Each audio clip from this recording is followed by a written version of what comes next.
In this week's show, I finally watched an episode of Game of Thrones, and then subsequently told it's the worst episode ever fucking made. Worst episode ever. We talk more about Avengers End Game because the world's slowest man, aka Nigel, has seen it. I would give you a spoiler warning, but considering Nigel's seen it, everyone must have seen it by now. And I've still got both testicles. Stay tuned.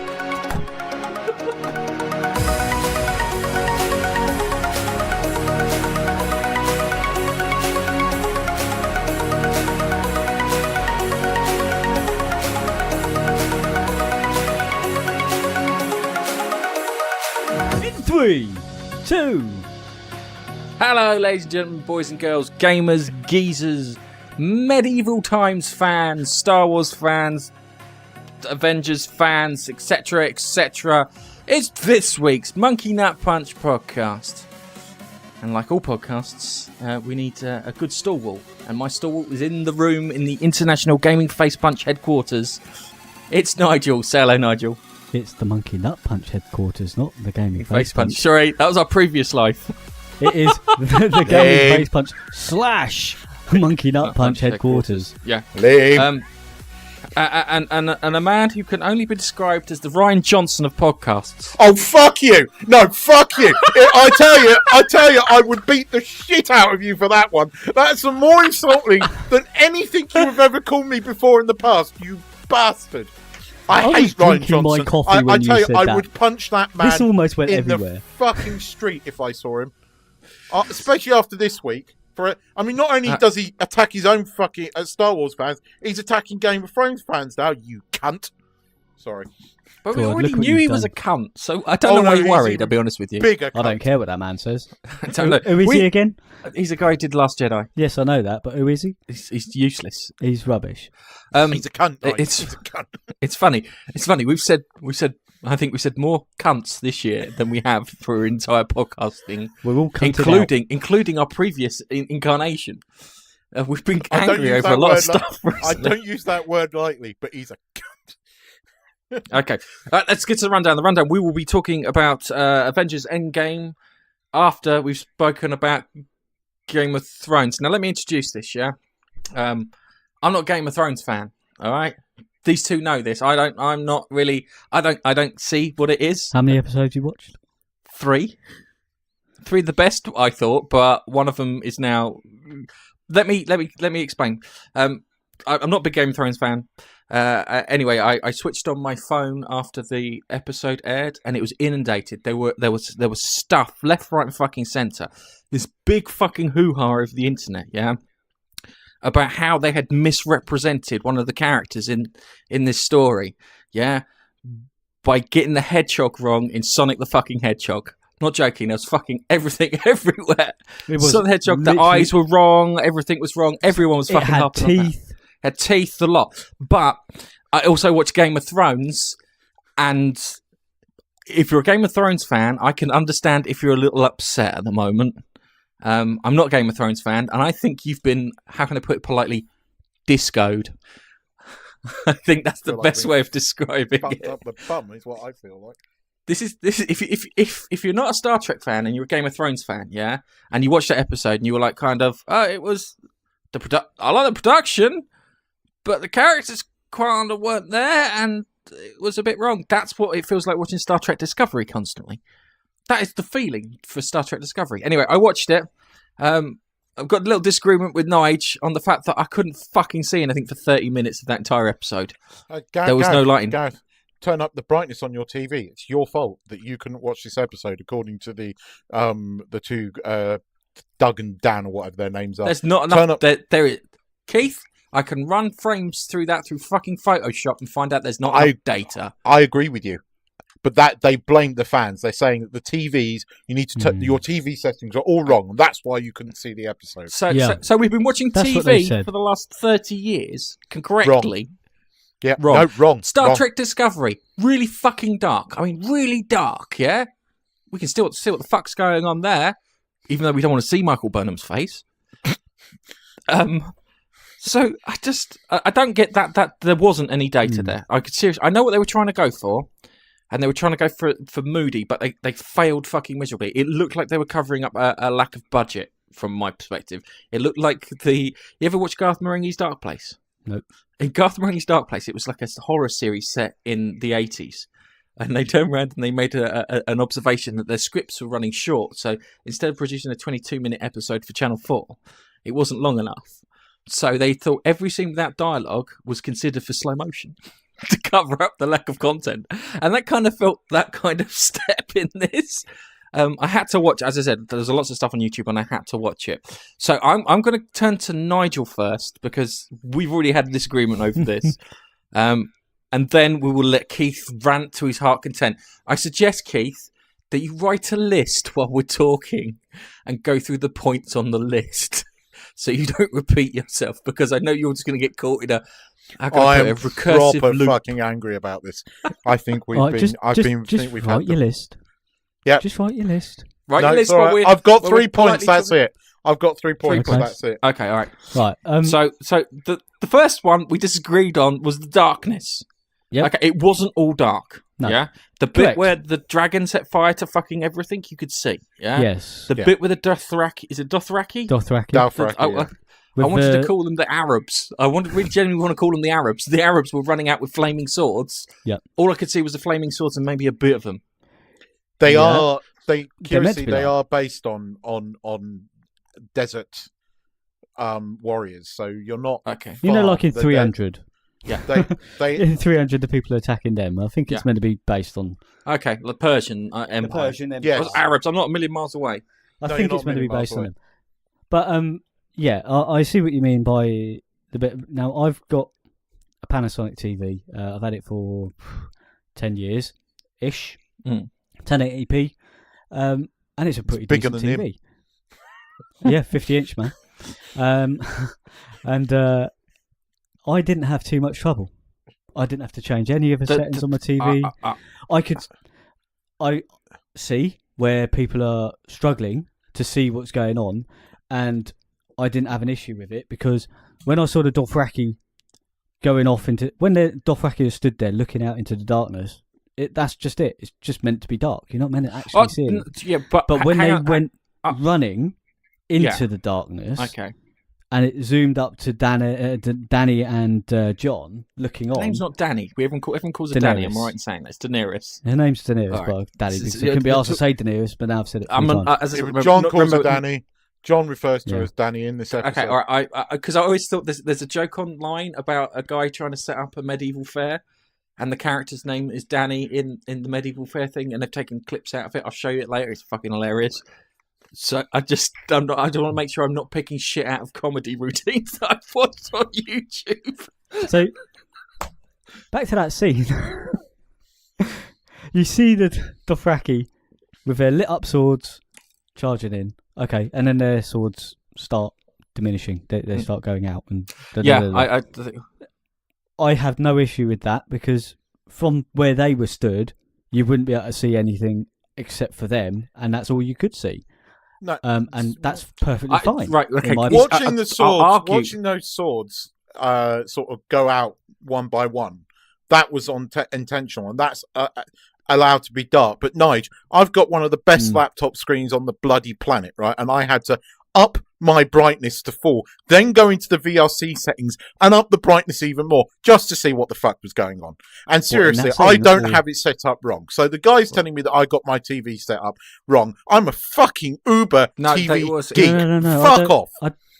I'm not disagreeing. No. Not I'm with just you. saying I'm telling them my to own fuck off. experience. It's not just me who didn't have too many issues. There's quite a lot of people who didn't have issues, but then there's more people who did. Yeah, because when you do a night scene in a TV show or a film, they're usually actually still lit. They should at least. I know what he's going for with the whole storm brewing. Well, the snowstorm brewing and everything like that to give it a little bit of extra.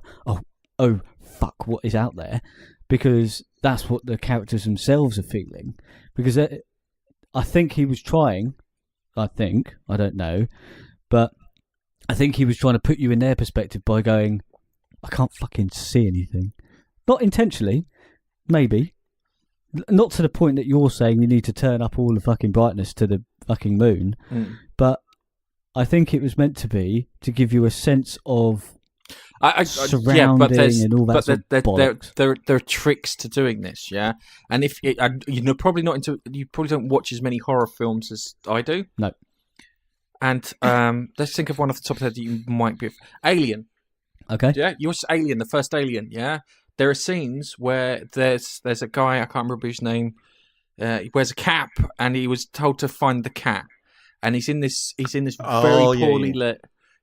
poorly lit area. Okay. And you can see the alien, but the way they've got it so it's side lit, so you can see you can make out the shape of the fucking thing, and you can quite clearly see the shape of the thing, and you just see its head, and then you see it kind of drop down behind him in the background, in the dark, out of focus, but you can still see it lit wise, yeah. And then it kills him because that's what he does. That's what they do. But they still managed to light that in a dark place. And get it right. They go back to Garth Marenghi's dark places. Which other bits were you guys struggling with to see? There was. I know you had the bit outside. There was the first. Yeah, the tactics about the whole battle. Oh no, let's get on. Leave the tactics. Let's stick to the darkness for a moment. I want to stick to the dark. Just stick to the darkness because there was a bit like. Most of the episode where the dragons weren't breathing fire until we got to the bit with Bran in the garden, and even then that was badly lit. The entire episode, I think I was okay with the Professor X little motherfucker in a wood wheelchair. I think you're on the money that they're covering up a budget, and that's what makes one of the things that's made me so fucking angry because we were conned. We had a reduced season 8 because we were told they were going to throw everything at it. They have thrown less money than a full 10 episode season. They've thrown less money. We were promised feature length episodes. We got 2 shitty episodes and a fucking, no bloody backstory to the Night King, but we got Arya side boob. What the fuck? And then this was meant to be the biggest thing. 8 fucking years this has been building to for this. It was shit. I think I didn't dislike it. Hold on a second. I liked it. I think the conclusion was terrible. Yeah. But this is what I told Keith. This is what I told Keith because there's a TV show I used to watch called B5, Babylon 5, yeah, and they had an unstoppable enemy called the Shadows in there, and there's alien race that popped up every 1,000 years, and they would cut down all the other alien races. Yeah? Oh, that reminds me of Mass Effect. Yeah, they may have got that idea from Mass Effect. Yes. And that's why when they had the Crucible, because the Crucible in Mass Effect is also ripped off from the Crucible on B5.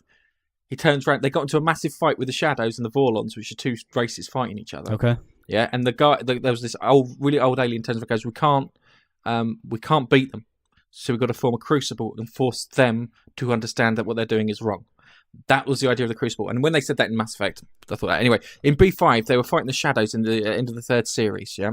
And everybody turned around and said, the Shadows are fucking unstoppable. You can't stop them. There's no way. Our weapons are ineffective. We can't do anything.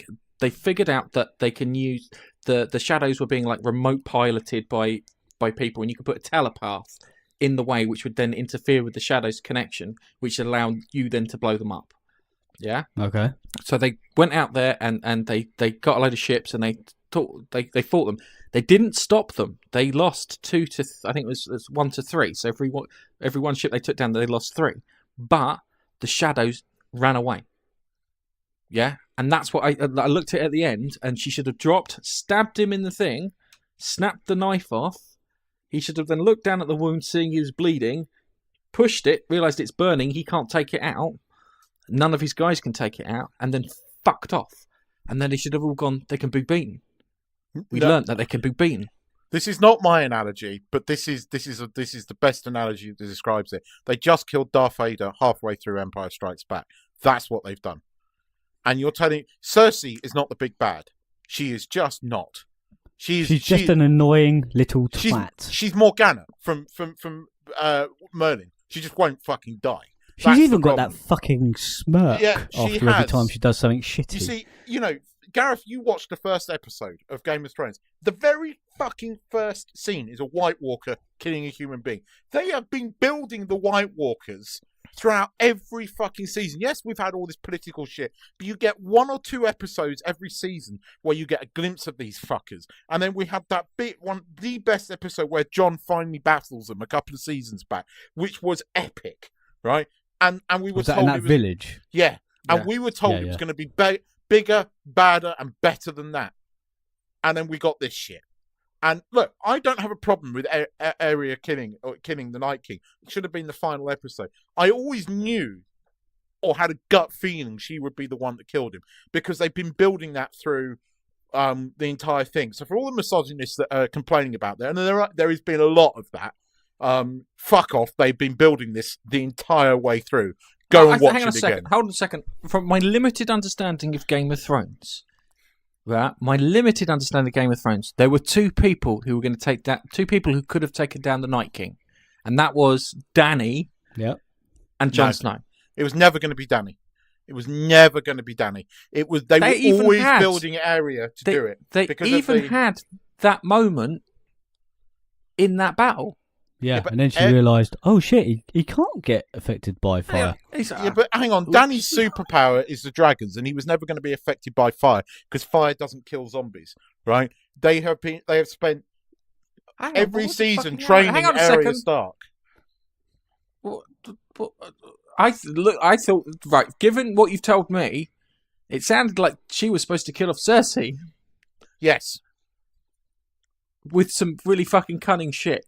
But so I maybe she was going to kill did the a Tom Night King. Cruise and swapped her face onto someone else, made them kill that person, and then before they realised it, like a kebab. To me, the only way they can redeem this is if the Night King isn't dead, and this is a ruse. And by the way, they blatantly watched too much of World War Z. By the way, because that the scene where they're storming the wall that was straight out of that World was War so Z. World War Z, wasn't it? I was watching that going, yep, they're going to climb on each other and get up. Yeah, okay. Can someone tell me who was the little retarded kid who killed the giant? She, I've forgotten her name, but she was one of the leaders. Her parents died, and they were lords, which left her in charge of her part of the kingdom. She was one of the 7 lords of the kingdom, basically. Yeah. The North is made up of 7 kingdoms or lordships. And she was one of the lords, essentially, because she was left in charge. Okay. And she throughout the whole series, she's pretty, straight down the line. Fucking, you told me to do this. Is she retarded? No, she just because she came across as someone suffering from Down syndrome when I watched it. I'm not joking. No, she does have a bit of a look. But she's always had that. No, it's the way she behaved and everything. She was like she attacked the giant like someone having a paddy rather than an attack. And the other thing too is with the giant, everyone's like kind of held it up just enough so she stabbed in the eye. What they should have done is they should have had the giant go to bite her head off, and that would have resolved that. Like he picked her up and snack. I'm dead. That would have worked better. The reason the dragon... I'm just going to hold you up here long enough, and then... But the reason the giant died like that is because he was stabbed with dragon glass. That's the only thing. I know that part of it. It's the other bit. Why would he pick her up? If he's doing everything else to everyone else, swinging, killing, stamping, all that stuff, why pick up this one little one and hold him close to the eye? Yeah. The only reason is because, fucking plots. Yeah. But if he turned around, it looked like he was going to bite her fucking head off.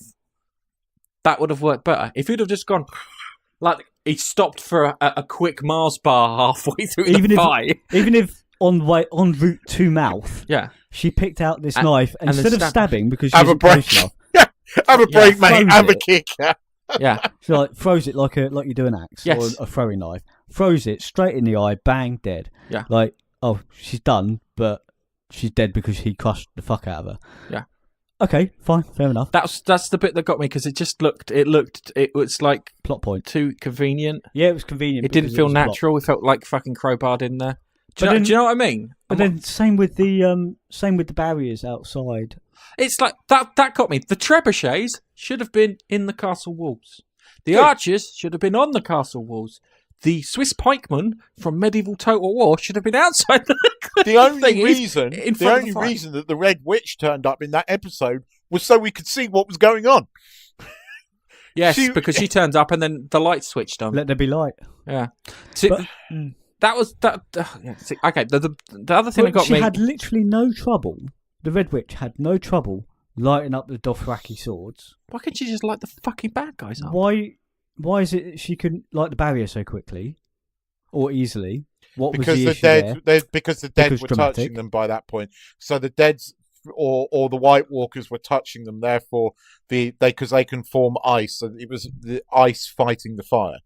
A song of fire and ice. Fight. That's what the series is known as in the book form. That was an analogy showing ice fighting fire. Basically, Right, you're right, but that's what they were trying to imply.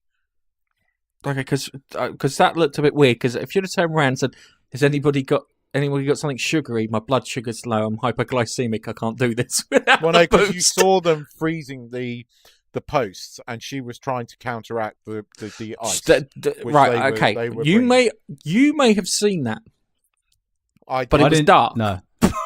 Right, okay. I didn't see him. I did see that. Basically, what was happening was they were touching the barriers and ice was forming on the barriers. No, because what I saw. Hang on, this is what I'll tell you what I saw. It could be wrong because of the way the fucking film was set up. Yeah, they were shooting arrows into the thingy. That should have been lit before they fucking came. Sorry. All right. Yeah. That should have been lit. You should have used that as a barrier and hit them with as many fucking arrows and projectiles as you could. Keep them at range, yeah? We'll come into tactics in a moment. But what I saw was that they were shooting the arrows and the arrows were going out because of the wind. The dragon Just should the have been wind, no sent ice, in no before nothing the else. fucking Dothraki, for God's sake. You've got two really great big dragons there, and they didn't send the dragon. John and Danny are just sitting there watching, eating popcorn, watching the Dothraki get absolutely slaughtered. I mean, it was the whole... Look, the thing is, we can sit here, we can debate tactics all along. Basically, these two guys have not got any material to write from. And Gareth, you may or may not know this, but one of the writers is the guy that fucking sewed Deadpool's mouth shut. Yes, I know that one. Right? That was, Did what? So... There was an X-Men So, film, it says it all, really. X-Men Origins Wolverine. And in that, they had Deadpool. And everyone was excited to see Deadpool because he's the merc with the mouth. And he's not shutting up. He's the merc with the mouth, yeah? So instead of letting him do all these chatty bollocks like he's done in all the other films that you've seen Deadpool in, they decided to show his mouth shut. Because naturally, the thing that makes the character the merc with the mouth, you're going to remove it. So he's now the merc. We've got mercs everywhere. Yeah, sorry, Keith. That's explained but that it's almost like Catherine Kennedy came along last year and went to these two guys. Do you want to do a Star Wars trilogy? And they just, they've been stuck with this. They haven't got the source material because that lazy fat fuck can't write a book. So they're rushing through it. That's what they did in season 7. We were complaining about the fact that it felt rushed, and they've done it even more so here. They rush. We want to be done with it. This is Lost all over again, and this is why I'm so fucking angry. Because they don't have a closing, they don't have a playbook, they don't know how to close this. Can I ask something? Who was the guy with the kid in the wheelchair? He had a bodyguard. That's Alfie Allen. He had his dick Alfie chopped Allen off. plays Alfie Allen. Theon Greyjoy. Theon, that's his name. Theon. Yeah. Can you explain Theon to me? Theon is essentially way back when he was a little baby. Yeah. He was... How can you say adopted unofficially? No, he was sent up. Starks. He was sent up north to man up because he was a cowardly little baby. So they sent him up north to become a man. So he lived with the Starks since being a little baby and growing up with the Starks. Jon, Arya, Sansa, and the rest of them. And as he grew older, he maybe resented them a little bit, and his dad was a bit of a dick, but he's got a sister as well. I think she's a bit younger, but she's sort of the heir to the Iron Throne, is what they call them, isn't it? Ironborn is what they call them. Yeah, she's Ironborn. She's the heir to the Iron. So it's another one of these Seven Kingdom pit, right? But obviously she's lived down there. He's lived with the Starks, and eventually, at some point in season 3, 4, whatever it might be, Theon takes back Winterfell, which is the place that the battle took place at. Okay. From Bran, who isn't in a wheelchair, but he's being dragged around by a guy called Hodor. Okay. Who's this big giant of a man. Because you guys said that there's an episode that he died in the last. They words. It's they not called actually Hold Door, it's explained- hold the door. Hold the door. That's Yeah, how I he know. always says hold on. So I do listen to you guys, even though I don't look like I am. good man. And so essentially, he's had a long story arc, with twists and turns and stuff. So he's essentially now trying to make up for every shit thing he's You're done forgetting since he's quite decided. a major part of his story where he basically gets taken captive and has his dick Yeah, he cut does, off but there is by, a whole by one of the bastards. yeah, Okay. yeah. He gets Okay, that was quite nice He that you basically- skipped over that, Nigel. I appreciate it because I didn't want to know he lost his cock. he did. He lost his dick. I just thought I'd save the fuck. Oh See, this god, is what why was I his don't like name? fucking Game of Thrones. I'm serious. I don't like that. That What was makes his- me feel What was his uncomfortable. name? Bolton.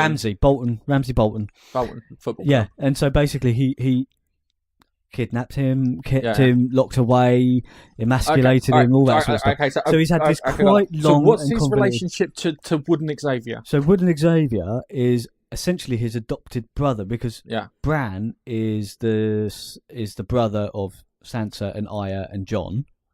Okay. Because In So short, he- Gareth, he fucked In him short, over. he's trying to make up for himself, being Yeah. a fucking twat the entire however many years, all right. and protecting him to the right. death. So it's a reason that he's protecting Wooden Xavier in particular. Did Wooden Xavier save his life? No, he fucked him over. No, he took Winterfell from Wooden Xavier. Thank you for saying Wooden Xavier. That makes me smile. So Oh, by the way, so Nigel. essentially, he's trying to make up for that. Okay. Nigel, just one quick question about Wooden Xavier. Why the Yeah. fuck, if we're going to be talking about tactics, why the fuck did he just warg into a dragon? Seriously, he warged into a load of crows and watched everybody die. Nice one, you Yeah. little cunt. No, hang on. No, that fucking pissed me off. Right, He hold on, is hold on. shown. Now I didn't Nigel get back to the angry. Theon Thank you. thing. Hold on a Yeah, second. yeah. Hold on a second, because this is the thing that got me. Yeah, that he seemed like a complete bastard. Who the whole fight seemed beneath him. Because yeah, he's not Bran that's right. Now anymore. hang on. Patience, boy, patience.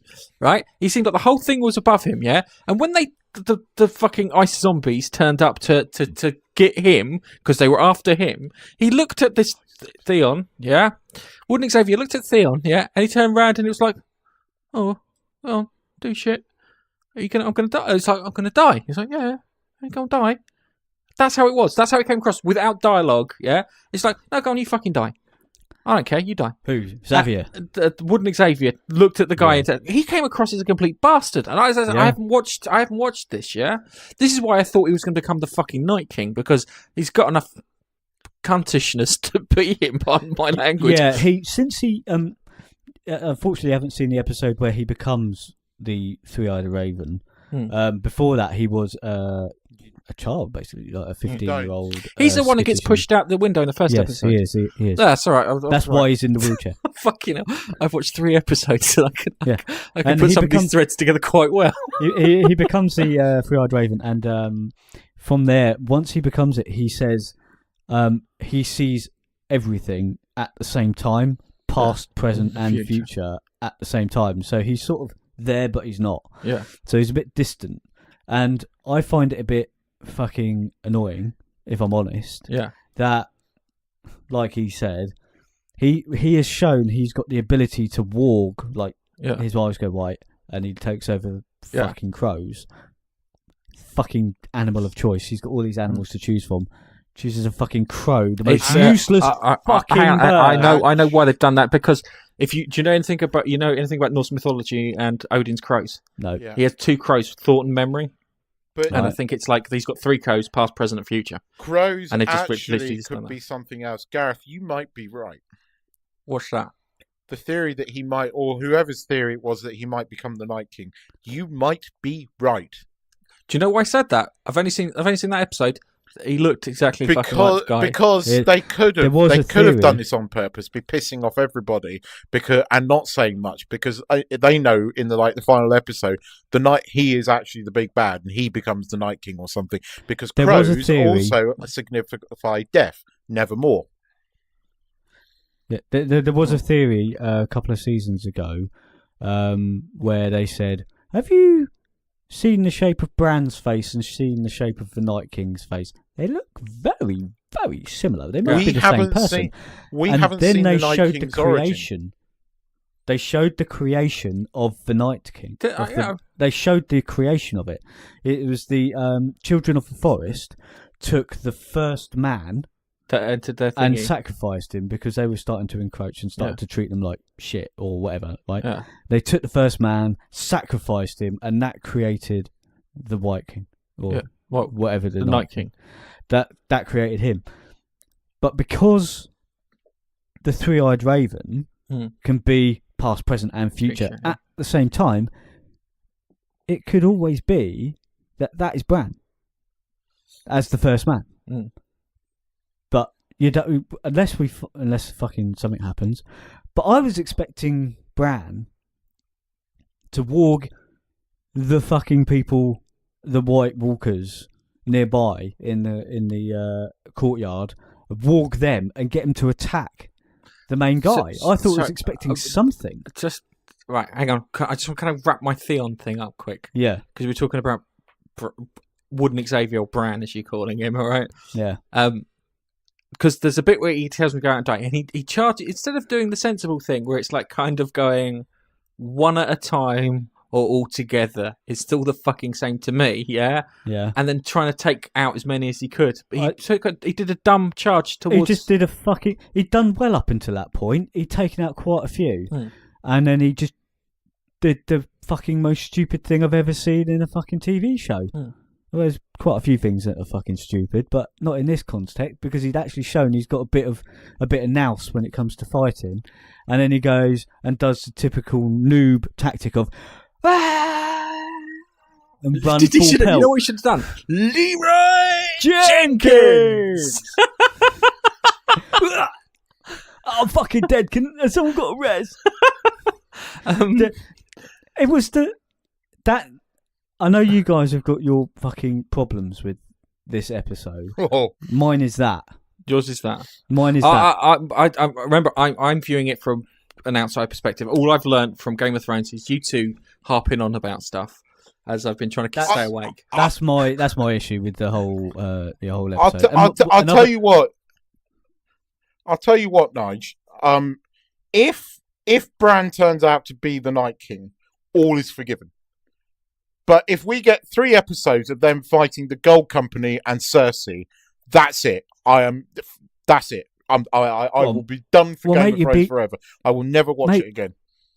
You don't need to. It's the last ever episode. Yeah, but you go back and watch this shit again. It's like, I've watched like all the MCU movies, or all the significant ones in the last week, and then gone and seen Endgame again because they're worth it. They might have slightly fluffed the landing of Endgame, but it landed.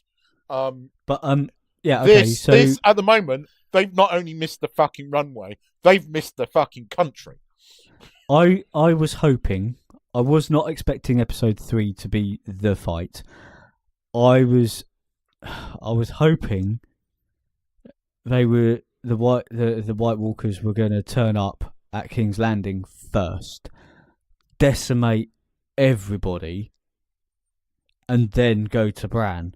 See, this right. But they're drawn to Bran. That's the thing, because at one point, during one of the things, why are they drawn to him? In one of the episodes, Bran walked into what did he walk into? A White Walker or something? Yeah, it's a White Walker that was next to the White King, Night King. Yeah. Keep calling him White King because he's fucking white. And he turns.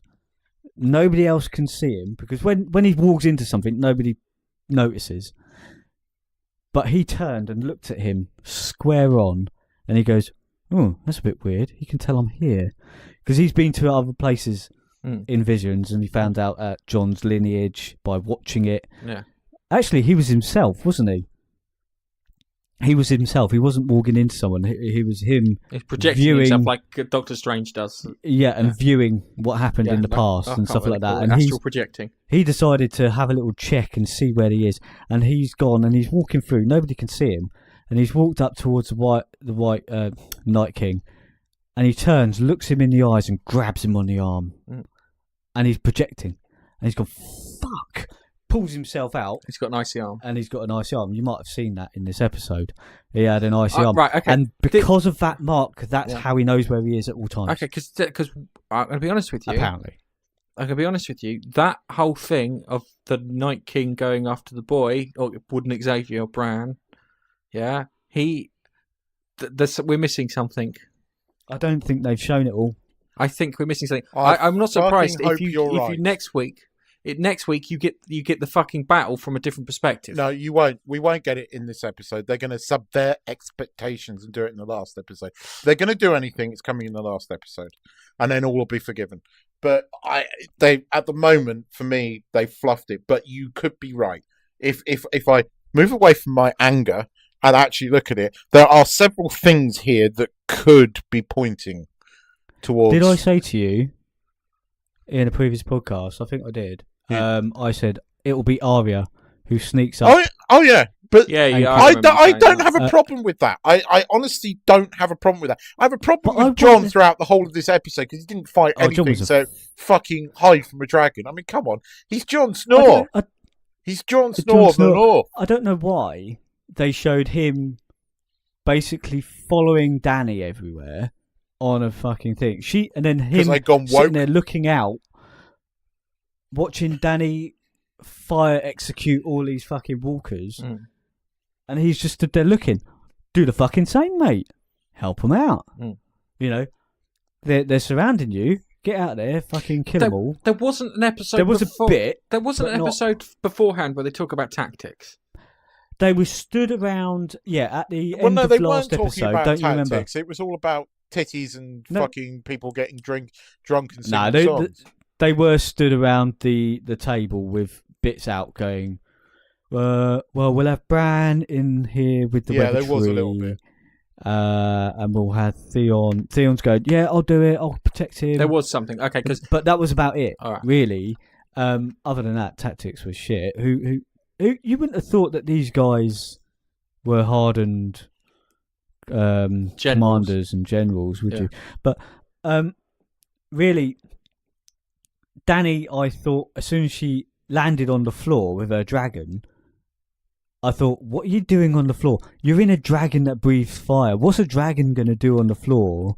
You might as well just hover. That was the other thing. That the fight with the ice zombie dragon could have been done a lot better because it didn't. The tension in that wasn't right. That was an easy fucking win because what you could have done, is you could have had it so they were flying above, and they thought they could see it beneath the clouds. Yeah, and then they go in and they find the fuckers behind them. But sorry, I've moved away from the microphone. But that could have been done. And then you had that actually peeved me off because that whole dragon fight scene. Oh god, it was a wasted opportunity. Yeah. If they want a dragon fight scene, go watch How to Train Your Dragon. It's probably a bit better. But yeah, I thought that was a fucking wasted opportunity, and my god, Dany felt the need to land on the floor. I don't know if it was after Jon fell on the floor. I can't remember why Jon fell on the floor. I think he might have got taken out by Scary Dragon. And then his dragon fucked off and went, God knows where, never to be seen again. Just goes, fuck this shit. I'm out. The dragon. I thought they killed it. Could hear him I thought they killed that dragon. He flew off, didn't he? I thought we're down to one dragon. No. The zombies. I'm sure the zombie dragon killed Jon Snow's dragon. I'm sure. It did like a weird kind of wraparound thing at one point, and then pulled it onto the ground, and then that's what. I think that's when it died. That's why it was a wasted opportunity because you couldn't work out what the fuck was going on. And then she lands near Jon, and then you're thinking you're better off just sort of hovering nearby and having a little check and see what's going on. But then she lands, and I'm going, you're on the floor for a fucking long time, and you're surrounded by fucking walker things. And then next thing you know, they're all on top of her dragon. She can't get them off. Dragon flings her off, and then she's on the floor by herself. And then Jorah comes out and saves her bacon, the one who's fighting alongside Dany. he's protecting her, and he dies in the end. Oh yeah. That part was another bit where it went dark. I couldn't see what the fuck was going on. Oh, couldn't you? No, seriously. There was about a minute in that thing where he's fighting, and you can't see what the fuck's going on. Oh, right. Yeah, it was literally because it was like they changed one angle and he was lit by the fire, and then they changed it to another angle where he's fighting zombies because he's jack shit. All I could see, because I was watching it on my phone, I'll be completely honest with you, were my fingerprints on the phone. I had the brightness, everything, just like Keith had the brightness and everything turned up to max to see if it was my fucking problem. But that was in that part of the other 10 minutes, outside that first 20 minutes, where I couldn't see what the shit was going on. Did you enjoy the Arya Stark library scene? Yeah. That was good, I thought. That was really good. It showcased what she'd actually learned over the years of sneaky assassin. I'm sorry. I watched that and went, that's like in the fucking Last of Us. That was like the Last of Us. Yeah, it just showed you how fucking silent she can be, considering how many Who was the dumbass who put his hands in the fucking hallway and just got stabbed to pieces rather than going down swinging? Oh god, which one was that? I don't know these characters. Was that the one with the band across his eye? I have no idea. All he did is he stood in the archway, and instead of turning around trying to knock these cunts down and fight back, he didn't. He just stood there and just let himself get stabbed, and I was just like, fuck it, go down swinging. Yeah. But he was the guy. I think he was the guy moaning that it was everything was everything was fatalistic and he was going to die. I think he's the guy. Is he the guy with the sword with fire? They've all got fucking swords of fire. No, when he was inside. When he was inside. Yeah. All right, I'll say yeah. Yeah. Who was that? He was another servant of the light. He followed the same sort of spiritual path as that Scarlet Witch or whatever her name. He keeps getting Witch. Yeah. He keeps getting resurrected. He can't die until now. He keeps getting resurrected. Oh, maybe he'll come back next week. Maybe. He might be. It might be a Kenny situation. It could be. Oh my god! They killed whatever his name was from Game of the Thrones. Yeah, Game of the Thrones. But the significant bit about the big guy who came to help Arya. I think so. Yeah. The Hound. The Hound. Okay. I remember. I don't know these characters. Yeah. With his big fucking. Yeah. They made the Hound a coward in this episode. Wow. They did. At no point at all has he ever been a coward. Never. He's been up against so many people. Right, hang on a second. In recent episodes, has he come across one of these White Walkers or ice zombies, whatever, and had his ass kicked and only just got away by the skin of his teeth? No. Okay, well, then that makes no fucking sense. You're right. It makes no fucking sense. If you'd have had that in the previous episode, where he almost died at the hands of a White Walker. No. The only person who really has was John. Yeah, but hang on. The Hound's almost died several times. Brianna kicked his fucking ass and nearly killed him. Because there's the line where the Hound goes, "You left me for dead," because Arya Stark is with him, and she leaves him. That was outside Battle of Bastards. Yeah, and Brianna basically kicks the Hound's ass. The Hound's nearly died more than once. Even if he had his ass handed to him by a White Walker, his character never would have done what he did in this. It was just okay. Well, he Star Trek disco bullshit. Right, hold on a second. Right, we'll finish off and we'll let Keith go off on one for a bit. Yeah. All right. Okay. Just to wrap things up from my end. Yeah. When they killed the Night King, all the zombies around him shattered into ice because he made them. Yeah. Okay. He made them, and then the ones everywhere else just fell over. Yeah. Does that there's a difference, right? So the dudes they are made from ice. They are not dead people brought back from life. Those are his Imperial Guard, commanders, if you like. So he made those from ice. The dudes, the zombies are just your run of the mill people brought back to life. They're humans that have been killed and zombified. The white the scene outside where he raised the dead back up and around John. I love that because that was so video game with the fucking AOE effect, and it was like kind of they're in the crypt. Dead people in the crypt inside the AOE effect of his thing. White walkers are something different to zombies. So you got your zombies, ice zombies. Your World War Z. That's why they shut down. Because there's a bit where they were all a fire and they all like fell into the fire to put the fire out. They did the scene at the beginning with the swords. They could have done a similar scene where you got the zombies and they're just waiting for the wood just to get to the point that it's weak enough for them just to lay on it or break. Yeah. And then they could have all just fallen down. You could have just seen that entire line just go out. We should have been good. Yeah, Anyway, let me get back to my last thing, and then I'll let you guys finish this off because I'm just the fucking interluder here. The ice zombies did it. Next week, if Wooden Xavier is drinking an ice cold drink of something with some ice cubes in it, he's going to become Night King. I'll put money on it.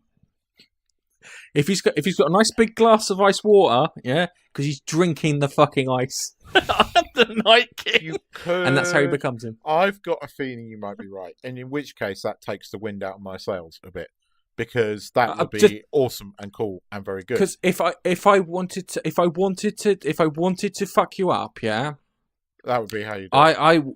I would do. I wouldn't do it like that. I would have had him so that he got injured. The Night King would have been injured, and he would have been fucked off with the army, and everything would have been. Killing the. You see, the problem here, Gareth, is it doesn't fit in with the what this show has been building for the entire 8 seasons. You saw the first episode. The very fucking first thing you see in Game of Thrones is some bloke running through a wintry forest being chased by one of those White Walkers. You're like, whoa, what the fuck are they? And then you don't see them again the entire fucking season till right at the end where they're walking across the plain. You're like, whoa. These guys are serious. Yeah. These guys, you can fuck about with all the politics and stuff, but one of these guys turns up, you're fucked. Right? Just on another note, the White Walkers were, according to George R.R. Martin, supposed to be an allegory for global warming. And I just love the fact that if that's right, then they proved that this episode's like global warming is not really a thing. I'll step back now because I'll give you 15 minutes. No, I've pretty much said my piece now. I've pretty much made it clear how I feel. At the moment, I'm pissed. If they do what you think they're going to do, I'll take it back. What, a giant glass of ice water and he drinks the big bad. Look, at the end of the day, it cannot be. It has to be. We can't be done with the White Walkers, because if that is it, if that's what this whole thing's been building to, then the next 3 episodes are all going to be shit. It's all going to be Cersei doing mysterious looks at the camera, Tyrion lapping up her shit because he's a fucking moron, and the Gold Company, with Mark Gatiss turning up as the big bad. Fuck off! No, the big bad in Game of Thrones has always been the White Walkers. So if this is it, and we're done with the White Walkers, and that was it, then this show's shite. I will never watch it again. But if they do Lost syndrome, it's Lost. I think on the bright side, George R.R. Martin has got the opportunity to fix everything in his fucking book. I think he may have just gone, I'll wait.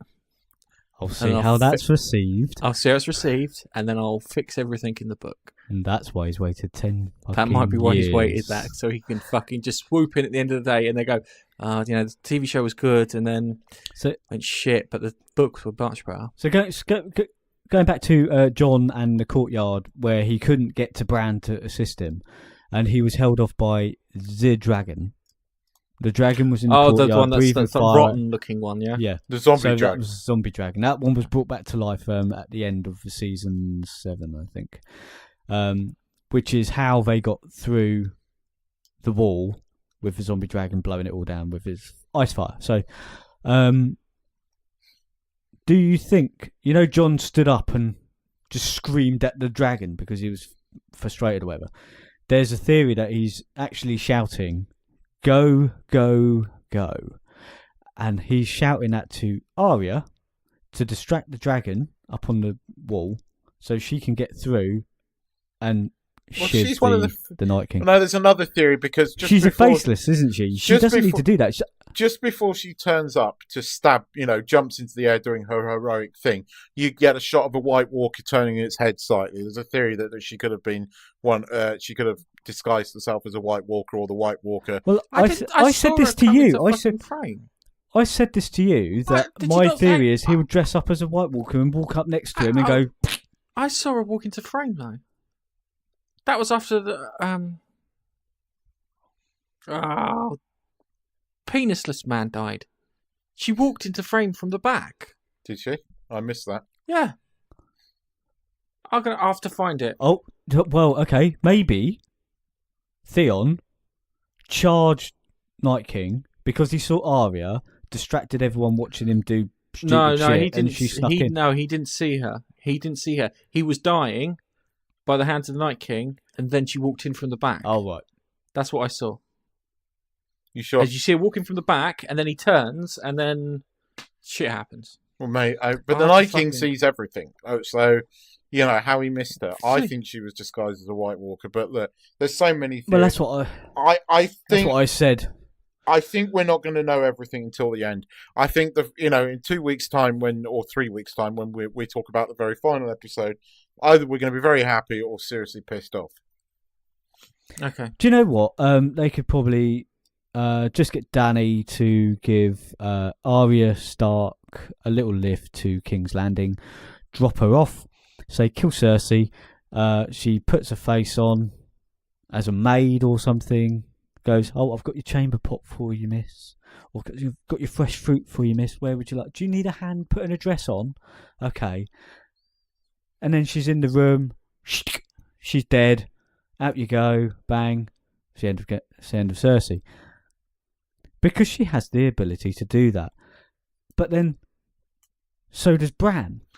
Bran can walk into anything he wants. He could walk into the guard that is protecting her door, walk him in there with his sword, and fucking slash the shit out of her. And it wouldn't. They didn't even need to do. Okay, but then it's too easy, isn't it? It's not a plot. Yes. I'll be honest with you. What I really wanted for the end of Game of Thrones. Don't say end of the Game of Thrones. End of Game of Thrones is I wanted that Night King fella, to kill everyone and then sit on the Iron Throne, and then that's it. Last shot, fade to black.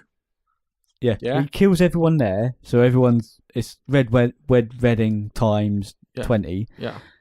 And then marches on King's Landing, and then they've got no way of defending themselves. No. He would have done all that shit beforehand. Yeah. Yeah, I would have preferred him to kill King's Landing first. King's Landing is where the Iron Throne is. Yeah, because the idea is that he kills them off, and then the whole thing resets, and then not everyone was killed. Only those people who were playing the Game of Thrones died.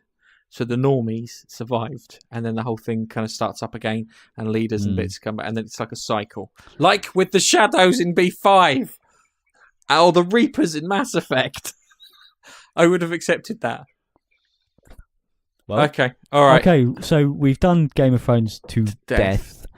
And let's talk about Nigel's experience with Endgame. Well, no spoiler warnings, because now that Nigel's seen it, every fucker has seen this, or every fucker has 1.3 billion in its opening week. 1.3 billion in its opening weekend. That's more than double of any other film. It's fucking phenomenal. Do you know? It's over 2 billion now. It's over 2 billion now. I've been checking. People are still, I went there on Saturday to Cineworld, and I looked and I went, yeah. There's no spaces again for the 10. We could only see the 10 o'clock showing.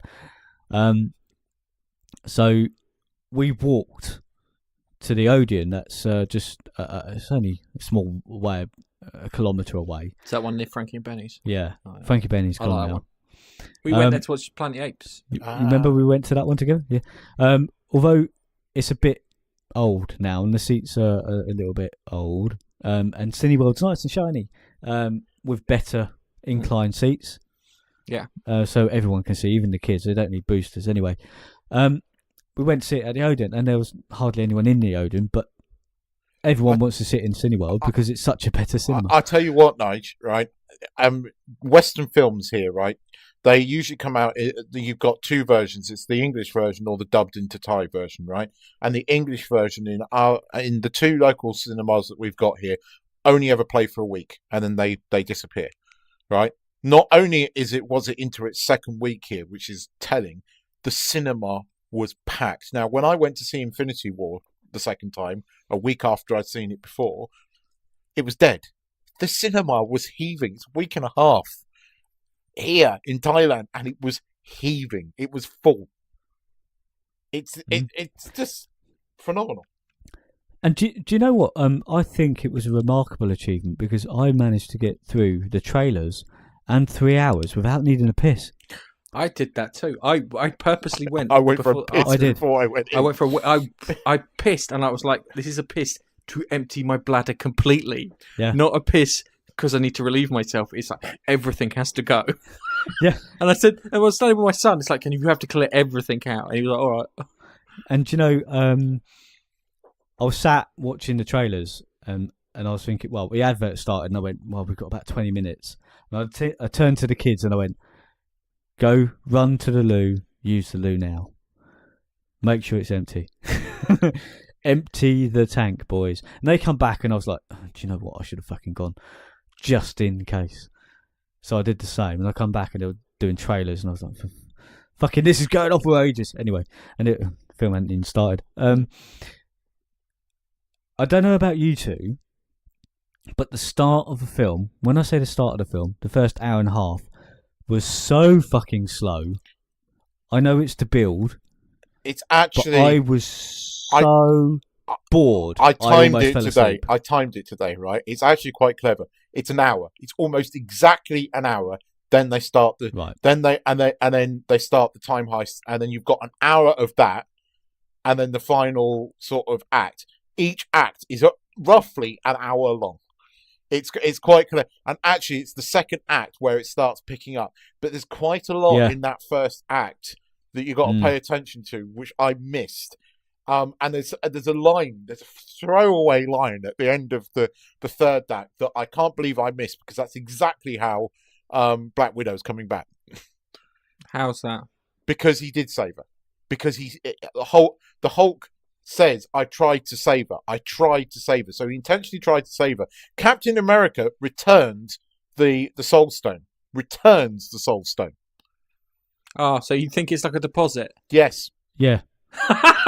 Because they never explained Gamora in Infinity War. You can take the piss. Isn't it? But Gamora was in the Infinity Stone in thingy. When he goes to do that click, little Gamora turns up and goes, are you sure about this? Do you really want to do this? Right? That was never explained in End Game. That was purposefully left out. Black Widow is not dead. They are not going to be stupid enough to go back after all of this and do a prequel. Because nobody's going to go and see it. The way I saw it... No, it's Budapest! It's Budapest. That's what they're doing. They're doing Budapest. The way I saw it was, it's a soul for a soul. So Soul Stone for a soul. And a soul for a Soul Stone. Works both ways, right? So if he was to drop or give back the Soul Stone wherever he got it, how would Captain America, who has never been to that planet, know where to put that Soul Stone? They told him. They briefed him and all that shit. But why the fuck didn't they tell him when they sent those two They off? built a fucking machine. What's fucking Arrow dude gonna say to... I don't remember his name. Hawkeye, that was it. Look, that dude gets... What is he gonna tell him? Oh, how I got the Soul Stone was... She jumped off, she died, I was hanging from a rock, and when I woke up, I had it in my hand. How's that helping him put that fucking thing back? No, he'll turn around and say there's a dude with a big red head and a cape. Talk to him, he'll know what to do. He's like the guy who runs the post office.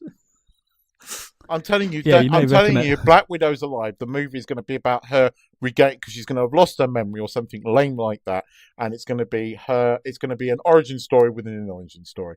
They can't go back and do a prequel because you just can't go back. No, they'll do the Budapest thing. Trust me, it won't work. Will be about Budapest. It won't work. It will be about Hawkeye.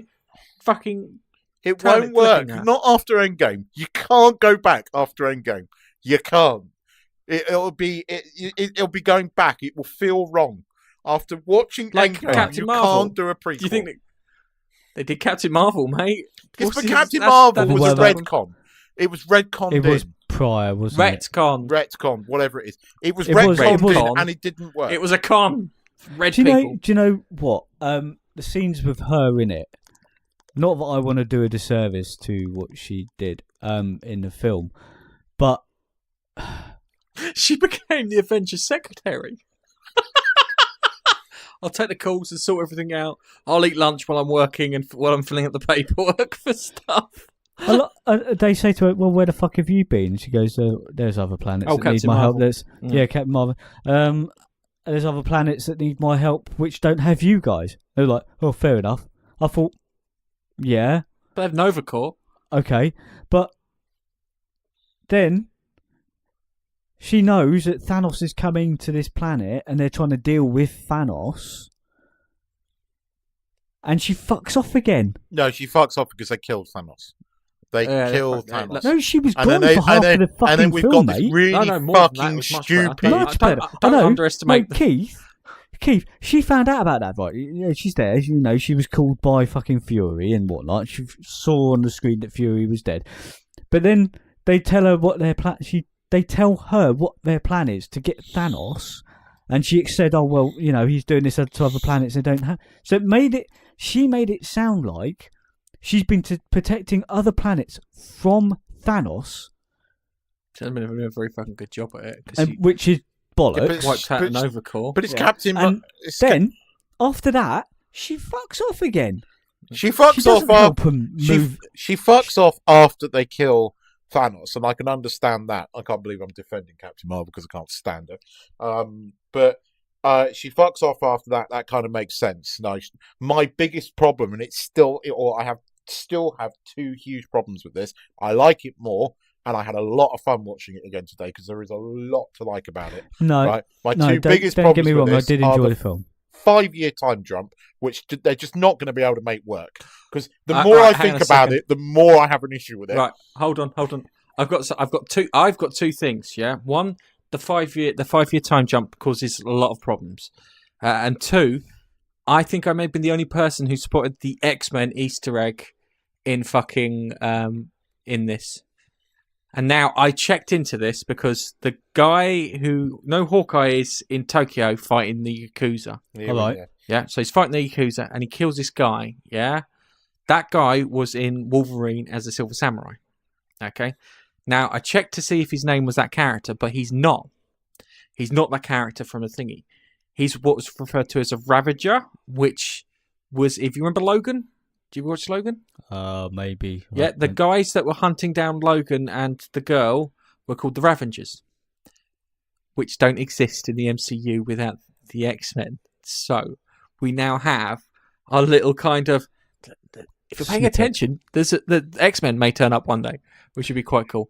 And then you've got the 5-year time jump, and then all the issues that caused. All right, so what was I watching? Mr. Sunday Movies, and he was going through like a list of shit that would be caused. Not Mr. Sunday Movies. It wasn't. It was a guy called Lewis Spears. He's Australian. Mr. Sunday Movies is Australian. Naturally, they're the same fucking thing. And he was going through like kind of, imagine this, yeah. All right, you went to high school, yeah, and you had a girlfriend, and she was 15, and you were 15, and then she was snapped out of existence. You've moved on 5 years later, yeah. She's come back. She's 15, and she's still really into you, yeah. How fucking awkward that going to be, yeah? But there's so many things like that. There's going to be all the babies that parents were you know, where like parents were suddenly sort of dusted off, and they were left, and then, you know, the parents come back, and vice versa. You know, all the babies that suddenly come back. You know, the parents could have been dead.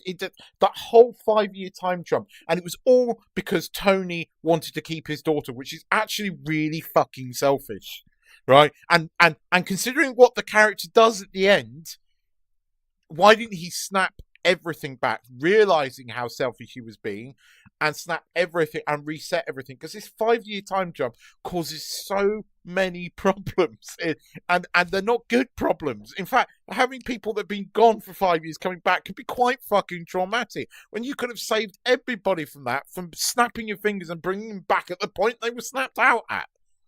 But you have to remember, they've done that to the entire universe. There was no reason not to do that other than Tony making a deal with Captain America, which really sucked. And let's face it, there's the other problem, which the internet have, which we didn't mention last week in our thing, but we might as well mention it in here. The hero of this wasn't Tony Stark, wasn't Captain America. In fact, it was none of the Avengers. It was a fucking rat.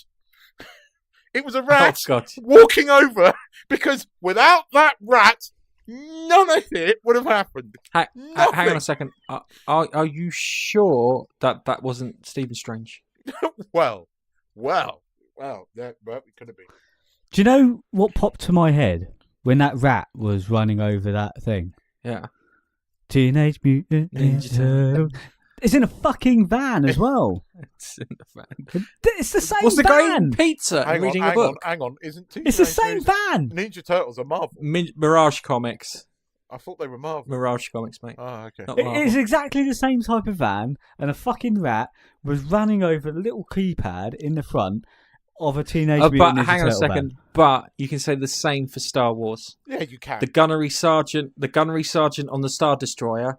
He was supposed to destroy the escape pods, and he turns around and says, "There's no life aboard that." Because if he hadn't have if he'd have shot that R2D2 and C3PO, they never would have met. Yeah, But, true, you know, true. Indiana Obi-Wan Kenobi, Jones nothing. and the Raiders of the Lost Ark. If Indiana had not been in that movie, nothing would have changed. The entire events of that movie would have carried on with or without him, which is absolutely true. But you know, the rat is the fucking hero in this at the moment. But no, Gareth, you need to go back and because we had an argument about this last week, Nigel. But I went back and watched Civil War. Right, I watched Civil War, and the way they close off Agent Carter's life and everything was done really nicely. It was a nice bow put on it. It was the whole thing for one of the motivations behind Captain America not signing the Accords. All of that whole story came to an end, and it was done well. It ended there. So I still have a problem with him going back. I still have a problem. No, Keith, You're right about one thing. I think. Hold on. I need to keep quiet, right? I said that he always went back to Peggy Carter and lived their life. Hang on, stop, right?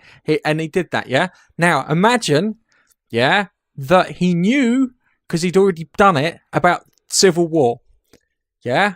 And he knew if he heard that, he would then act on that. Yeah, I get your point, but that to me, they intended to. That was her story coming to an end. And the fact, hang on a second, and the other fact too, this feels the a other bit fact too retconned. that you. Right, hold on a second. And the other fact too is that you never saw Peggy Carter, Peggy. What's her name? Is it Peggy Carter's husband? Peggy Carter's husband. Yeah. You never saw Peggy Carter's husband. I read that she's always had a secret husband. Yes. And I think now seeing the fact that Captain America was in the bunker and he saw his picture on her desk, made him go, Maybe I am the husband. Oh, maybe. Oh my God! I kissed my granddaughter. Oh, I got off with my granddaughter. I can't clear my mouth out. Civil War, undo. Undo. Where's the undo button? I think that he went back and he can live. I know that you got the whole timey-wimey bollocks that he never interacted with anybody else apart from Peggy. And she was gone. Her mind gone. But Gareth, when he went back and he lived his life with Peggy, he went back to when she was alive. At the time that she was alive, he was in the ice, frozen. Yeah, because the events happened in Captain America, and he in the first film he gets in, he crashes the Red Man's fucking ship into the ice. Red Skull. Red Man, the Blue Man's group's rivals. The Red Man group. I'm all with the names today, and he crashes into the ice, frozen, fucking never to be found until 70 years later. Captain America's come back, seen Peggy, and then lived those 70 years. Yeah. And then he told her, he said, can't tell anyone it's me. Yeah. Secret husband. And it's like, and if you watch, there's a video of her and she turns around and goes, yes, Steve Rogers saved my husband. And she's very kind of... No, she married... Fucking ask in questions. Agent Carter, she married one of the screaming... No, she didn't. Nothing happened. They may have intended it to happen, but it didn't fucking happen. I think that's basically what happened. So what about at the end there where he passes over the shield to the winged man? Falcon. What would have been good is if he'd have passed the shield over to him and he says, no long monologues and no identity politics, all right? We're not interested in that shit. Sorry. How did he have such a good quality shield? Because it got fucked in the in that war they just had. They made more than one. They made more than one. I thought there was only ever one shield. That was in the first Avengers, but Tony made him another one. And I'm sure that the Wakandans could have made him another one if they asked politely. But he definitely had another one. Tony made the shield that he gives in the end game, gives to him, and that's the shield that gets fucked up. Yeah, but he not could have the got shield. But he could have got The another one that shield. There is the one that Tony's dad made. There is 'Cause his dad made one. a theory, because technically we could see another movie of him being a super secret spy for Shield, which does happen in the comics. My other big issue with it is who he gave the shield to. He should have given it to Bucky, and I'll tell you why. Because Falcon is always an established hero already, right? He's a kick-ass established hero. Bucky isn't. And in fact, the only thing that Bucky's established is as a Winter Soldier, which was a bad guy. So by giving the mantle to Bucky, Bucky becomes a hero. That's Bucky's arc, if you like, complete. He becomes the hero. He takes on the mantle of Captain America from his friend. That would have worked better. But by giving it to Falcon, poor old Bucky is still Bucky. And he's still known as the Winter Soldier. And it should have been given to him to redeem himself. That sucks. I was That just thinking really about does. the whole. I was just thinking about the whole scene there with the passing over, and he goes, "So you're going to tell us who you're married to?" And he thought about it and he went, "Nah." No, he goes, Secret husband. we know he marries Peggy Carter because you see him dancing with her, and that's how the movie ends. And then you got the But end it credits ends like for the that. music. Yeah, but well, we knew Gareth, that. Yeah, but he's Gareth, widowed. Gareth, I have to say this, but I've got to spit this Widowed, out before sorry. I forget. You're right. I said it last week, but you're sorry. It really fucking does look like Clint Eastwood when he's sitting on that seat. Yeah, it does. It really does. But the Yeah. old guy. Looks like fucking Clint Eastwood. Maybe they're going to hire Clint Eastwood to play old Captain America in the next set of films. Captain Geriatric. Captain fucking I Jerry. think we're going to see a Steve Rogers cameo returning the Soul Stone in the Black Widow film. By the way, it's definitely been confirmed because it's come out how much they're paying her for that film. She's earning a shit ton of money for it. Like Good, 20 she million. deserves it. She Oh, deserves it more than fucking Brie Larson did. Fucking lootly. So I Absolutely. enjoyed watching her, and she doesn't piss me off. But which it's is it, quite I like something that. these the days. Yeah, more I we're hearing really do about like it, her the more it's character. not a prequel. It is a. But we don't need an origin story for her. You kind of seen the origin story. If you ever watched Red Sparrow, the film, her origin story looks exactly like that because you get glimpses of it in Age of Ultron. And it looks exactly like Red Sparrow. It's almost like the producers of Red Sparrow saw that and went, "Oh, that's going to make a cool movie," and went and made Red Sparrow. Do you know? Throughout this, I know there was quite a lot of characters and heroes in the end fight against Thanos. Nice. One thing I got to ask What? you: I bet you didn't know who the kid was at the end of the fucking in Tony Stark's funeral, did you? The kid? I thought that was his daughter. I thought it was the boy was his daughter. So the tall kid? lanky. There's a tall lanky kid that was out of place. It took me till 11. I think it was like 10 to midnight. Or was to he figure standing by himself? Yes, No idea. he was from Iron Man 3. The kid that you sat in his basement It's with. all right. No, that makes me feel a lot better. Because Iron Man 3. It took me ages to fucking figure that out because I was at home and I was like, I know who the kid is. And I was like, You just What woke the me fu- up, you bastard. yeah, what? Because I figured out who the fucking kid is. What kid? At the end, in the funeral, you got some rando in there. I was driving. And we looked at him, who the fuck's the rando? And it's the kid from Iron Man 3. I don't remember Iron Man 3 very well. I was driving home and made my wife jump out of her skin because she was just falling asleep in the car, and I went "fuck," and she was like, "What?" So I know who the kid is. I know who the kid is. No, so There's so much information to process from that film. No, that's Sorry, Nigel, I didn't mean to interrupt. cameos. So going back to that fight, not that I want to go back too much. There was a couple of people in that who really stood out for me. It was the bit where there's two. So you got Scarlet Witch, who was fucking amazing. Mhm. I think she's brilliant. Yeah. It's a shame she wasn't in it more. But is she one of the ones who got snapped away. It was the bit where she went up against Thanos and she was just about to fucking tear him to shreds, and he was like, fire! I know I'm going to be fucked here because I didn't realise quite how powerful she was from the what was it? The previous film she was in. Infinity War, wasn't she? No. They didn't really showcase her. Oh, they very did much. show her knocking over the giant fucking spinny wheel things. Nice. Do you want a bit of trivia? Do you know who her daddy is? Who is her daddy, and what does he do? It's Magneto. Magneto? Yep. From the X-Men. She's an that's X-Men. another bit of a link. She's a mutant. Oh, okay. yeah. Well, that's how she can do what she can do. Because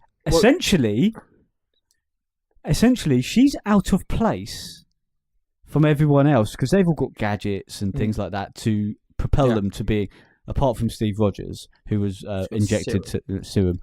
But if you think about it, everyone else has got some sort of gadgetry to make them into the person that they are, apart from, all right, Thor. But Spider-Man, without the web shooters, he's still got super strength and his spider sense and all that shit. And that was the other one who was my favourite in that. Because he came back and he goes, I was fucking gone, but I'm not now. And he saw Tony and he was like, I was all ashy. And he gave him a massive hug and I went, I like that. Nice. Because Tony was fucking feeling, you could tell Tony was really upset about him the most. Because it was his father thing. And then when he saw him, he felt the same. And the best bit was when he had the gauntlet and he's running away and he gets surrounded and he goes, oh fuck, kill mode! And these fucking things come out and they go, and he's sitting there going, fuck me! Nice. Well, that's great. I love that. Nice. You remember 2 years ago when we reviewed the Spider-Man movie and I had this theory about Uncle Ben? So fucking called it. No, you didn't. No, you didn't. So fucking called it. No, stop.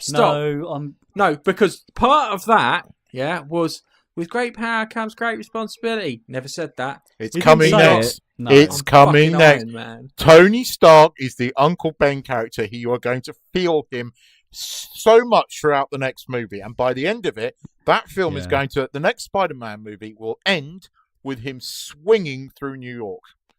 Telling you. I'm calling it Yeah, that's how all the Spider-Man films, with the exception of the last Homecoming, exactly, ended. but it's been They done all on end purpose. like that. Hang on a second. The Spider-Man game I played recently, but it's been ended like that. Done on purpose. That's saying water's wet. Hang on, shut up. It's been done on purpose. I do remember him saying that. The whole Uncle Ben character was missing from Homecoming. It was on purpose. Tony Stark is the Uncle Ben character. I know that even more having watched it a second time, and the fact that Tony Stark hugged him. I do remember him saying that. I'll give him that. I do remember that. I don't remember much, but I do remember him saying that. I do remember that. But I enjoyed those two characters in the fight. You still owe me a fucking T-shirt, so don't be so proud of yourself. I was just thinking about that. I think I was thinking let's buy 2 T-shirts. Keith, as long as you get him a T-shirt saying "I'm a twat." No, it's hashtag fucking called it. Yeah. That's the T-shirt. Yeah, hashtag That's called the T-shirt. I'm gonna be buying 2. One for him and one for me. They do a fat bastard size, don't they?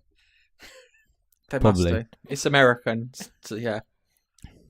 No, hang on. Sorry, that's not meaning all Americans are fat. It means that America caters for larger gentlemen.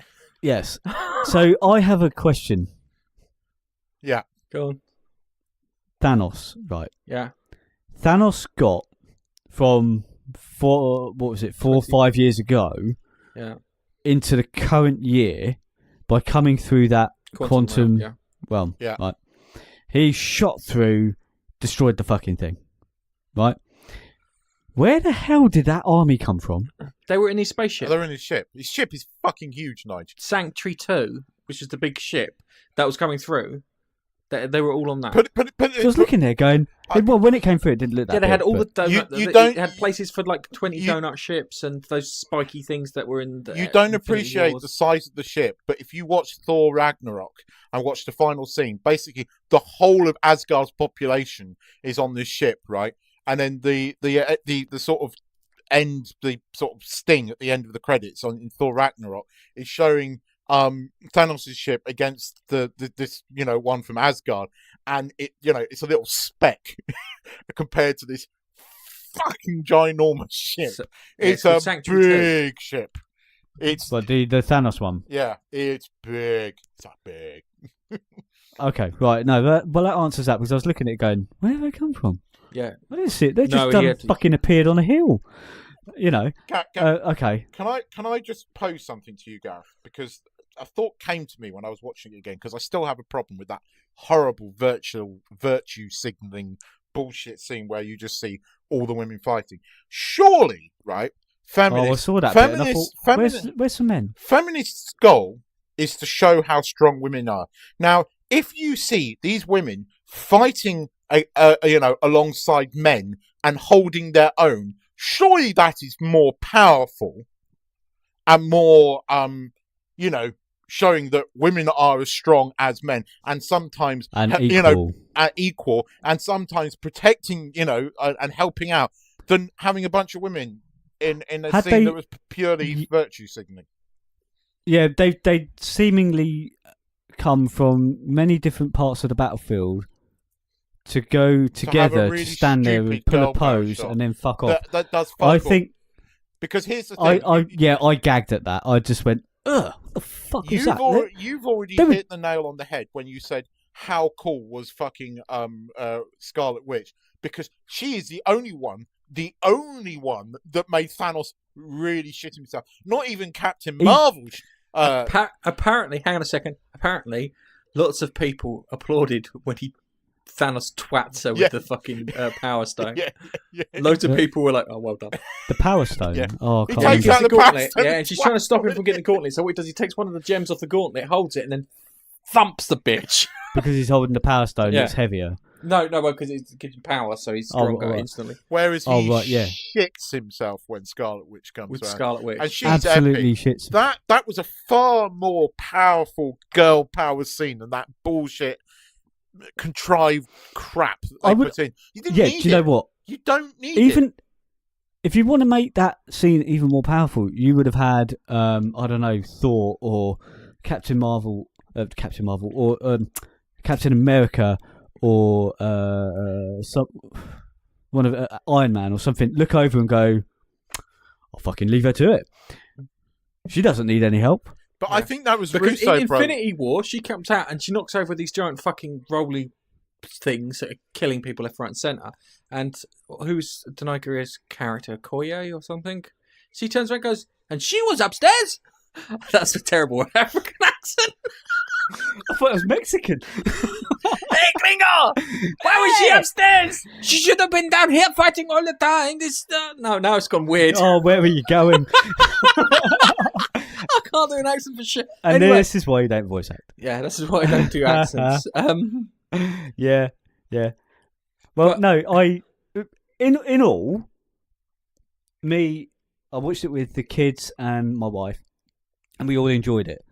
The only thing that annoyed me, I went into this not having any expectations, and I didn't watch any other trailers apart from what we've watched. Mm-hmm. I enjoyed the whole film except for the first hour. That was too slow for me. You know what I'm like. I like a bit of something going on. You could have chopped 20 minutes out of that. Yeah, you could have trimmed it a little bit. The Captain America self-help group could have gone. Didn't need to be there fucking as that long or whatever. But you've got also the scene in the fight that we talked about where all the women converged and made themselves, a fucking women's group. It was dumb. It was stupid and ill-advised. They could have done that in so much better ways to show the girl power. But they did. That was the barring playing Spice Girls. I was gonna, if you want to be my lover. If you want to be my lover, girl power. So yeah, they could have done it in such ways where they had a bloke looking over going, "Fuck me, she's good." He could have been looking at her ass. Yeah, no, they did that. No, They that's did the it with Captain the America Scarlet scene. Witch. Thanos literally She shit did. himself. He killed almost his entire army because he shit his pants, and that was awesome. That was so cool. He didn't have quite the same reaction with Captain Marvel, although he did take a wind out of his sails. She sucker punched him, and he was confused. But I think that he was was on purpose because I think secretly the Russo brothers it's rumored quite a lot that they had a huge problem with Captain Marvel even being in there, and so much so that they did a deal with Marvel Studios, and that's why she's not in Infinity War, because Marvel wanted her in Infinity War as well, and they were like, no, fuck off, it just doesn't work, and they made her look stupid in this film, and I think it's the Russo brothers do not like Captain Marvel, really don't like Captain Marvel. That's why that Scarlet Witch scene exists, and it was fucking awesome. That is my favourite scene of the entire movie. Yeah, barring one scene, and it is a little scene where Thor is in his fucking underpants, playing video games, telling little kids to fuck off. No, that's brilliant. Fortnite. I am the god of thunder, and I'm gonna come down there. That was I am the god of thunder, and I will rain hellfire down upon thee if you call my friend a dickhead again. Thor, this boy's calling me a dickhead again. I like those two rock characters from Ragnarok. Was it Ragnarok? No, yeah, it's Ragnarok. It was because they're in the fighting place, weren't they? With the Hulk voice of that guy is the director, isn't it? Yeah, it's Taika Waititi. Yeah. So there was a few scenes in there I really did appreciate. The fucking Thor is an overwhelming. Now everyone can be a god, like Thor. Thor. But when he everyone has a body when like God. He sort of calls in the lightning properly when he is about to battle Thanos on the battleground. That's when he should have lost the fat. That's when the joke should have ended, and he should have been Thor again. I don't think you see it again after that. He's always in his. He's still fat. What about he's still fat when he gets. I was just thinking about. So Captain America, I don't know much about this. I'm new to this Marvel thing, like you guys, unlike you guys. So he picked up Mjolnir, and Thor goes, "Fucking do it, fucking called it." That's what he said. You owe me a T-shirt with fucking called it on it, you fat bastard. And do you know? He sort of goes, I can do it. He is worthy, sort of thing. Well, you knew Captain America from the start has always been whiter than white, hasn't he? He's always had this ideology and never swayed from what's right. Kind of like no. They've had fun with that. Because he always tries to be, and that's what you like about him. Yeah, because that's why in the second the first Captain America is clearly a patriot, follows his country. The second one, you're all scumbags. Yeah. Third one, he then gets in third Captain America film. He then gets the fact that he has to now sign a bit of paperwork and stuff away, and he doesn't like that idea, and he goes against them. Yeah, so he sticks to his principles regardless. And of I think what's going on.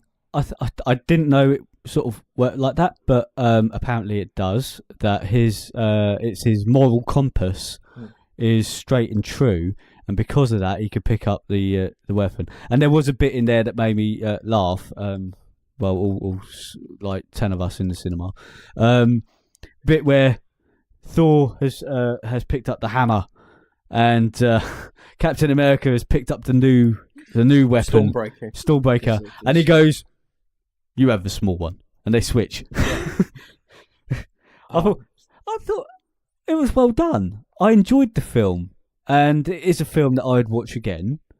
And I just got to wait for it to come out on TV because I'm not going to watch it in cinema again. It's more enjoyable the second time you see it. I didn't go into that film wanting to make notes or anything like that. I just want to sit and have a fucking good time watching the film. It is more, and I feel that that's what it did. Having watched, I tell you, I decided because I thought I might have been a bit harsh last week. So this week, I've literally watched all the major MCU films that build up to this. So I watched Iron Man 2, Captain America, Thor, then the Avengers, which I still love that film. Then I watched Civil War. I missed out because I'd already watched Captain America Winter Soldier a couple of weeks ago. So I missed that one out. So I watched Civil War and I watched Age of Ultron, which I actually thought, this is better than I thought it was. And there's a lot I sort of missed in that. And I watched that again and thought, this is really good. Then I watched Infinity War. Then I went and watched this again today. And I really fucking enjoyed it. That I have problems with it. I have issues with it. But I actually enjoyed it. I think my issue is a personal thing of Tony Stark dying because I just don't do death very well at the moment. And I almost wish he had retired because I felt that would have worked as a story, but I also get that he Wow. has a hero's journey, and I do love that fucking line before he clicks his fingers where he goes, "I'm Iron Man." Actually, and I'm Iron Man, like that, and clicks his fingers. Oh, yeah, all right. If you're gonna go, that's the way you fucking go. Yeah, well, I would have loved it. I would really love if they had like a scene where they turn around and like Thanos is about to click the fingers. He turns around and goes, just watch you rear like that, and then Ant-Man just runs up his arsehole. Fucking explodes ring. That would have been But there are a few tongue-in-cheek jokes like that. I mean, during the Battle of New York, Ant-Man goes, "Okay, I'm going inside you now, Tony." That was blatantly on purpose. Yeah. But no, I think it. To be honest, it started. Let's be completely honest about this, Keith. The whole series of films started with Iron Man. Yeah. And it's finished with Iron Man's death. Well, yes and no. I know you've got I Phase said- 2 coming. Yeah, because last I know But Spider-Man. I think it's quite apt. Like I had to ask you guys after the credits, what the fuck was that sound? And Keith said, "Well, it was Iron Man making his suit. Tony Stark making his first Iron Man suit in the cave." Yeah. I was like, "Oh, I knew it was fucking blacksmithing, but I couldn't put the two together." I was sitting there going, "I can't think." The only one that I came up with was fucking Tyrion Lancaster from Game of Thrones making the new Stormbringer fucking thing, you know. Oh, but I couldn't. I should have gone further back. But no, I thought it was pretty. They tied it up. But I think it ended it. I think the Russos may have killed the MCU. I said this last week because it does feel like an end. it does for that. But then obviously you've got. See, Spider-Man's got this last film and then he's going back to Sony. But you see, But on the bright side, Amy Pascal has left Sony. there's a rumor that this won't be, that there could be a third Spider-Man movie at Marvel. There is a rumor about that. The other thing that's interesting is that No, because Sony. Hang on, the deal is that Sony get to make one with Tom Holland. yes, but that Marvel and Kevin Feige might have basically be making it. That's what's potentially happening. Who's the kid in the one we just watched? The other That's not Tom Holland. Is the it? It is Tom the Holland. other thing is there's been an interesting I like him. article this week that basically Disney own 5 of the top 10 movies of all time, right? But that Disney see money that money moving away from the cinema and see money in streaming, which would explain why they are literally throwing the entire MCU established character lists and giving them their own TV series. I in the don't. MCU. Hang on a second. I don't see how they can. Oh, money's moving away from the cinema. How much did Avengers make again? Oh yeah. Yes, 2 but billion in, but you're a never little going to bit. see that again. You are never. I would be No. surprised if you ever see a reaction like this at a movie in our lifetime again. This is unique. Right, hold on a second. Like, because this is hold really on, right? weird. Wait a moment, right? We 10 years had. in the making. This is for us, yeah. We had Lord of the Rings. Yeah, Those 3 films. That was a big fucking event. Yeah. they were. Yeah. Then we had Harry Potter. Yeah? Avatar as well. It hasn't But finished. none Let's of not them- about movie series. Gareth, series, right. Gareth, none of them have even come close to what Endgame has done. I mean, This is 10 years, Endgame 10 years, No, hang on a has second. broken all records. I'm not saying It's that. smashed You're just them. saying. You're saying that, Keith. You're saying that this will never happen again. It's probably said the same with Star Wars. I Yeah? don't think you will. I don't think you will see something as big. I don't think we will see Endgame's records broken in our lifetime. I really don't. Yes, I think we will. I'm not convinced by I that. think we will. I genuinely think we will. Because I don't think it exists. Well, you people are out. Star Wars Episode 9 is going to. It won't be a failure, but it will not make the money that Force Awakens made. Nowhere near, because people have not forgiven it after Ryan Johnson. If we'd got the money shot of Luke, Han, and Leia together, that would have had all the money. But we're never going to get that. So that's never going to happen. It won't be Star Wars. Lord of the Rings will never, even if they make the Sumerian, which they are on Amazon, pretty much. That's a streaming thing. So Lord of the Rings is not going to come back. So it's going to be Yeah, but hang what on, you Keith, tell me the another re- trilogy. Okay, hang on a second. Hold on a second. Are you telling me that there's not a series of books out there that hasn't been made into a set of films, yeah? Or a set Not of films, with the or a universal comic book appeal property of or Marvel. something. Not at the moment. No, I don't think that's the Okay, case. I'll give you an example. Which I was reading a book which I finished recently. It's by an author called Brandon Sanderson. I might have mentioned him to you, Gareth, before. He's actually written a series of books where it's around superheroes. However, superheroes are all evil because when they use their power, it triggers something inside them that makes them a fucking arsehole. And the more they use it, the worse they get. So there's this guy. The book's called Steelheart, and he's come up with these good abilities and so forth like that. But he's just an outright sadistic bastard because he's impermeable. He's like Superman, and you've said it before.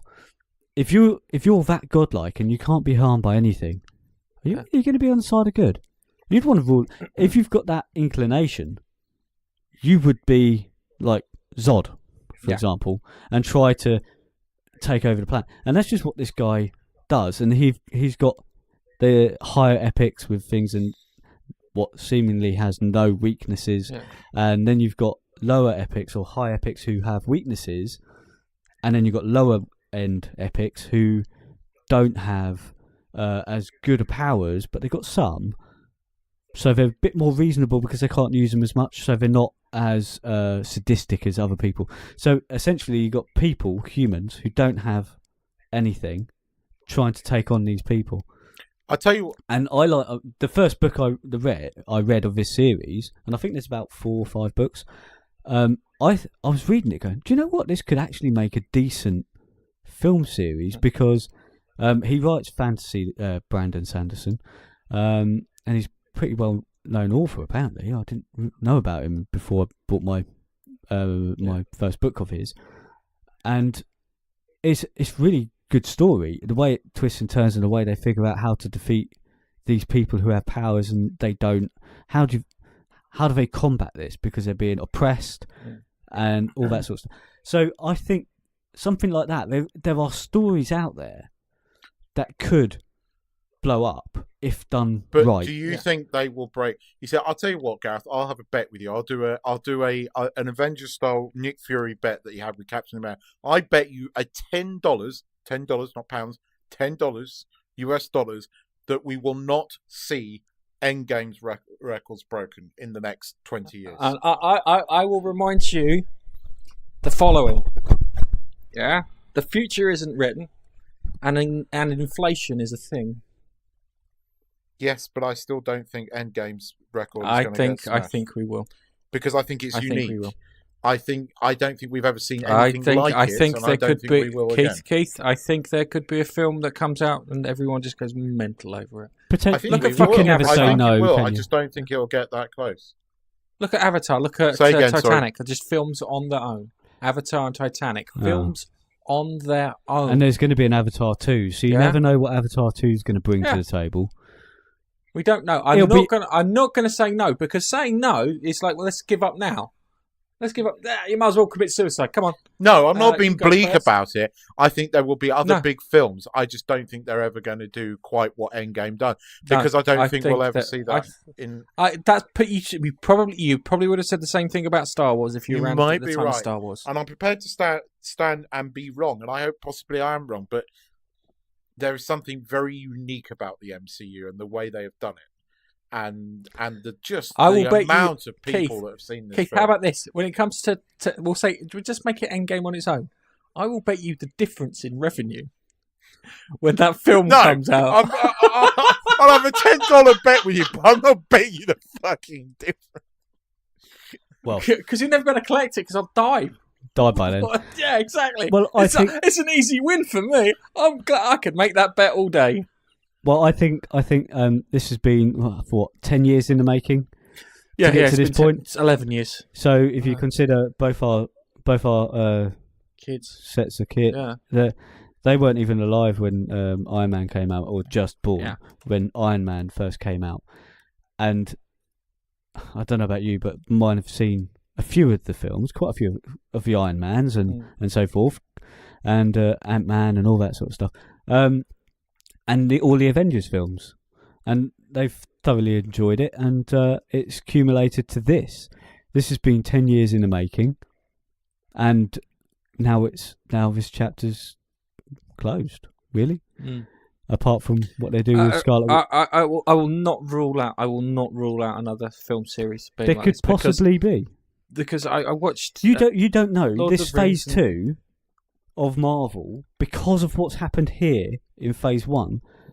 Then people might go, do you know what? Let's see if a few of these films and see if it builds in a similar manner to how the first phase was. Depends on what they do, Nigel. If they go full woke, no. Well, All right, hang on a second, Keith. If in 5 years' time we're still doing this podcast, yeah, and that Justice League film comes out, and it pulls the numbers because of inflation. It's not just. I'll be very happy if they bring out a decent Justice League film. That ain't going to happen anytime soon. Yeah. Okay. Right. Let's wrap this up with and say goodbye, Peter Mayhew. Yeah. yeah, goodbye. Yeah. Let's say goodbye, Peter Mayhew, who I always got the impression that he was like a big. He gave me the impression that he looked like he should have been in a rock band. Outside the thing, he looked like he was the drummer for some like Led Zeppelin or someone like that, even though he wasn't. But yeah, Peter Mayhew played the long, lanky, because he was long and lanky. Chewy. Proper Chewy. Real Chewy. Originally Chewy, was Chewy. going to put potentially. No. The reason Peter Mayhew was cast was the guy who played Darth Vader was originally cast as Chewbacca, and then they decided he wasn't tall enough. And Peter Mayhew was working in a hospital as a porter? A porter, and that was how he was discovered. And he last played Chewie. He played Chewie in Force Awakens. And he had to go through a hell of a lot of therapy and stuff just to be able to he was, yeah. walk and do that. And it wasn't always him, but a good deal of the scenes, i.e. the bit where they walk onto the Millennium Falcon, that was Peter Mayhew. When he was doing more of the stunty stuff, that was the guy that then played him in the movie that we shall not name. Okay, and Solo. I think that's where we'll wrap it up. Yes. Yeah. So rest in peace. I've got to go back and level out my audio because it's fucking terrible in places. So Keith doesn't have to do it because it is terrible in places. I'm gonna have to chop and up it a bit. So it's goodbye from me. It's goodbye from me. And it's a goodbye from me. Bye-bye. And you'll hear from us and you'll hear from us in the next podcast, and that's when you go goodbye, Keith. Bye-bye. It's like working with a retarded Ewok.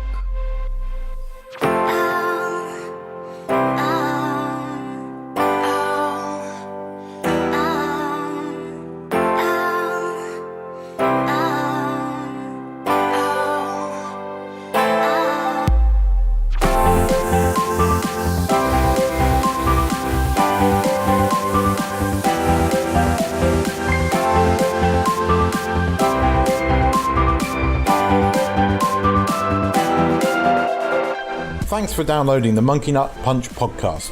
You can follow us on Twitter @Monkey Nut Punch. You can also find us on Facebook, facebook.com/Monkey Nut Punch.